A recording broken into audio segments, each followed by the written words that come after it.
Meus queridos, era dezembro de 1961 e os Beatles tinham acabado de apertar a mão do Brian Epstein e o Brian falou com eles, daqui pra frente, quem vai cuidar de vocês sou eu. Uma coisa maluca da história, os Beatles foram acabar em Aldershot, bem ao sul da Inglaterra, para fazer um show onde que ninguém conhecia, ninguém sabia que eram os meninos, e foi um show que apenas 18 pessoas apareceram para ver os Beatles ali antes da fama. Meu nome é João Moura, essa é a Beatles School. Vamos lá que eu vou te contar tudo sobre esse show que ninguém viu.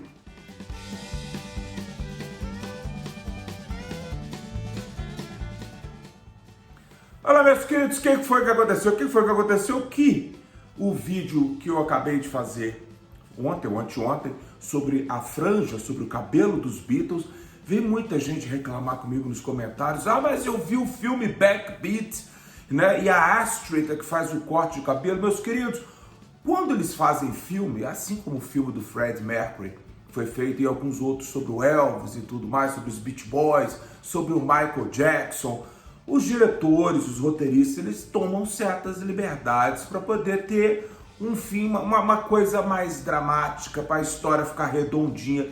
Então, quando fizeram o Backbeat, eles decidiram remover várias coisas da história. O próprio Jürgen Vollmer, ele é removido da história completamente. Ele aparece numa cena apenas quando o Klaus leva a Astrid para ver os Beatles lá em 1960. Eles colocam o Jürgen como uma bichona louca, maluca e tudo mais, né? E aí eles fazem isso, só que, como eu contei para vocês, eu tirei isso de livro, eu tirei de entrevistas com os próprios Beatles, né, de como foi feito aquele corte de cabelo em Paris. Lógico que a Astrid cortou o cabelo do Stuart lá em Hamburgo, mas os outros Beatles não foram de cara cortando o cabelo igual do Stuart. Beleza, meus queridos? Então vamos lá. Então, antes de encher o meu saco, toma cuidado, porque quando eu faço meu vídeo aqui, eu não tiro as coisas da minha cabeça não, tá bom? Meus queridos, o que foi que aconteceu? Em dezembro de 61, o Brian foi e já fizeram um acordo. Os Beatles ainda não tinham assinado o contrato com o Brian por causa de um motivo muito simples. Era a primeira vez que o Brian estava fazendo aquele tipo de coisa, até a família dele foi contra. O irmão dele, Clive, a mãe e o pai falaram assim, Brian, olha onde é que você está se metendo. Os grandes amigos dele falaram, velho, não mexe com isso não. O próprio Alan Williams, que havia levado os Beatles para Hamburgo lá em 1960, ele tinha uma peleja com os Beatles, porque os Beatles se recusaram. No meio de 1961, quando o Alan Williams arrumou para eles lá em Hamburgo, o Alan Williams queria mais ou menos 10 libras.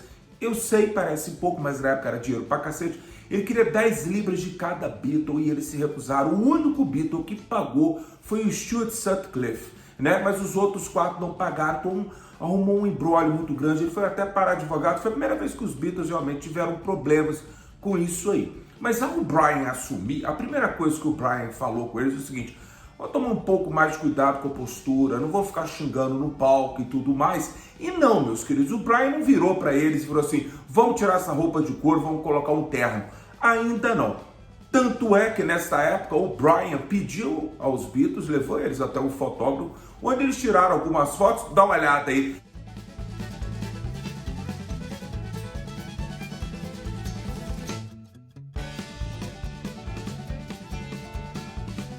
Essas fotos que hoje a gente coloca meio que são as fotos de bootlegs, principalmente do Decca Tapes e tudo mais, isso aí já foi o Brian, um toque do Brian falando para eles tirar as fotinhas ali e tudo mais. Então, essas primeiras fotos, nem de terno, eles estavam ainda.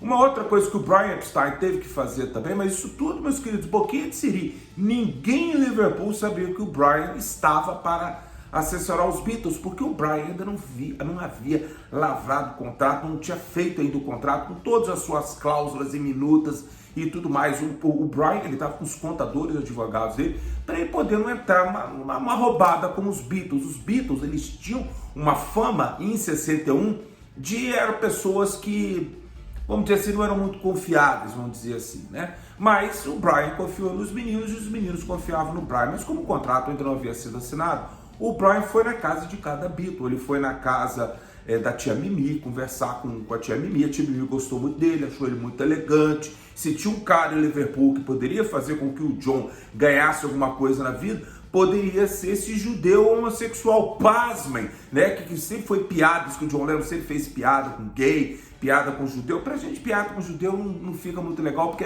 a gente não liga muito, a gente não tem esse tipo de coisa. Mas na Europa é muito comum, e na época devia ser muito comum ainda, né?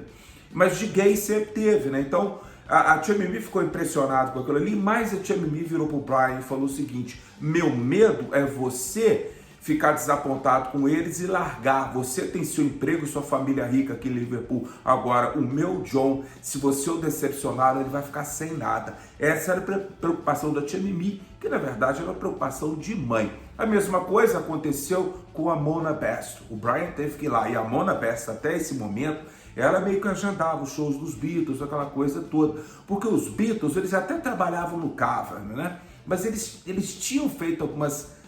Tinha o Blue Angel, que era do Alan Willis, e alguns promoters ali em Liverpool estavam começando a fechar as portas para os Beatles. Primeiro porque os Beatles pediam 15 libras por show. E 15 libras, meus queridos, na época, era dinheiro pra cacete.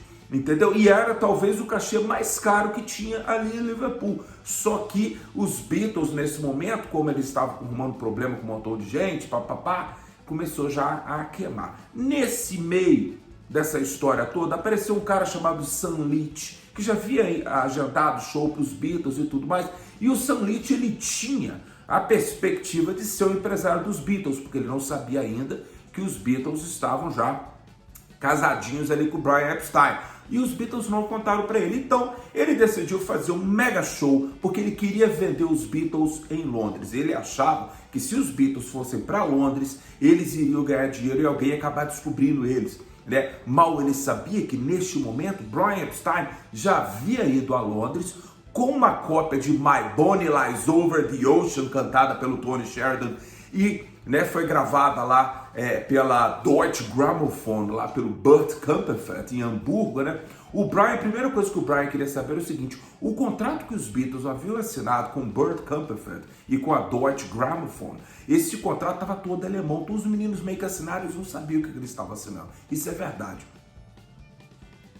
Então o Brian pediu um tradutor, botar aquilo em inglês, para o Brian poder, junto com seus advogados, saber qual que era, o que os Beatles ainda deviam ao Burt Kaempfert. O contrato dos Beatles com a Deutsche Grammophon iria acabar em junho de 1962. Né? Coincidentemente, na época que os Beatles começaram a pisar na EMI Studios ali com o George Martin. Vai ser história para outro vídeo. E aí o que aconteceu? O Brian viu aquilo tudo ali, então ele pegou, ele teve uma licença lá da Deutsche Grammophon para levar o disquinho lá de My Bonnie, o compacto de My Bonnie, para as gravadoras em Londres. Então ele foi até a EMI e tudo mais. O pessoal da EMI falou que não gostou. Olha que coisa louca. O pessoal da EMI, e inclusive dizem que no meio da reunião ali, estava até o próprio George Martin. Ele falou assim, não, tá parece uma banda cover do The Shadows com um cantor ruim, que era o Tony Sheridan, né? E aí ele acabou levando para Decca. E aí o Keith Smith, ele vai, gosta e marca com o Brian: vamos fazer o seguinte, eu vou até o Cavern, eu vou subir até Liverpool, que ele estava em Londres, e eu quero ver esses meninos. Tanto é que ele iria depois, mas isso aí também não está na história. Eu só quero mostrar para vocês aqui qual que era o contexto desse show louco que ninguém foi. Então esse moço chamado Sam Leach, ele pega os Beatles, coloca numa van própria, não era o Neil Ashton, e nem era a van que pertencia à mãe do Pete, a Mona Best. Então eles descem, meus queridos, 600 quilômetros e vão até essa cidade chamada Aldershot, que é no sul da Inglaterra. Aí o que o Sam Leach fez? Ele fez um pôster, olha o pôster, ele fez um pôster, e essas outras bandas que estão no pôster, são tudo inventadas, essas bandas não existiam. Ele queria que fosse quase um festival onde os Beatles seriam a atração principal. Boa ideia, mas o que aconteceu? O pôster não foi prensado a tempo, então tinha pouquíssimos pôsteres. E também não saiu no jornal de Aldershot. Então a galerinha, a molecada lá de Aldershot nem sabia que ia ter um show. E muito menos sabia quem que era esse tal de Beatles. Gente, Liverpool nessa época era uma cidade lá na puta que pariu do norte. E aí o que aconteceu? Os Beatles chegaram, eles viram que não houve compra de tickets e tal.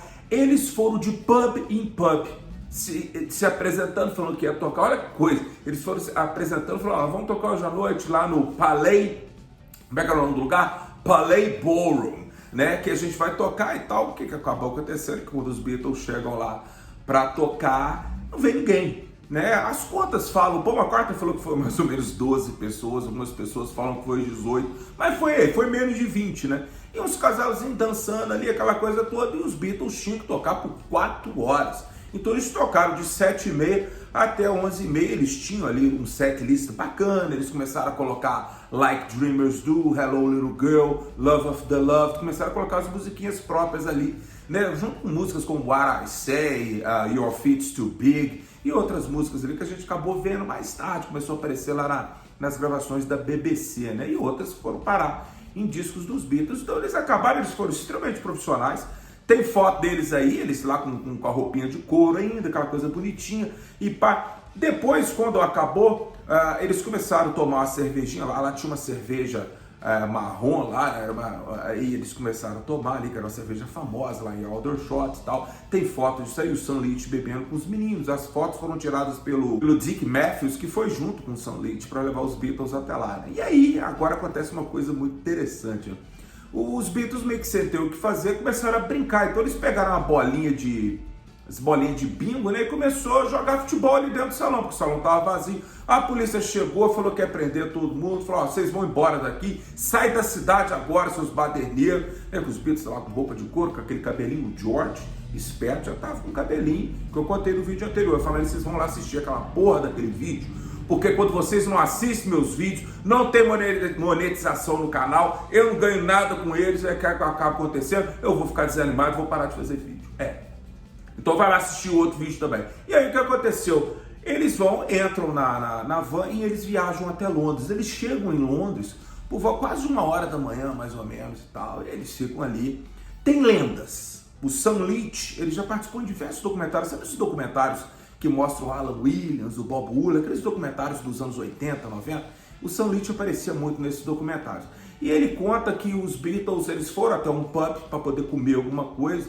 Em troca do prato de comida lá e de uma cerveja, o John e o Paul subiram ao palco e tocaram com a banda lá. Isso não tem foto, não tem confirmação de nada. Então, eu só estou falando aqui o que o Sam Leach costumava falar, né?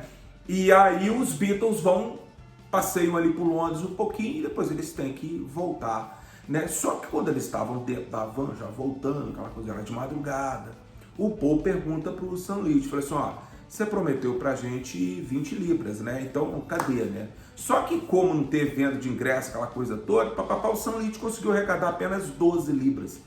E entregou na mão do Paul, falou assim, eu só consegui 12. Então os meninos, o Sam Leach falou que foi a primeira vez que ele sofreu o gelo dos Beatles, que quando eles gelavam uma pessoa, eles passaram o resto da viagem sem falar um A, ou então respondendo apenas com e né? Quando eles chegam lá, eles já chegam atrasados, eles tinham outro show. Quando eles chegam lá no show, por coincidência, tinha só 18 pessoas esperando os Beatles lá, e o Brian Epstein, que já havia agendado esse show, que os Beatles não chegaram a tempo.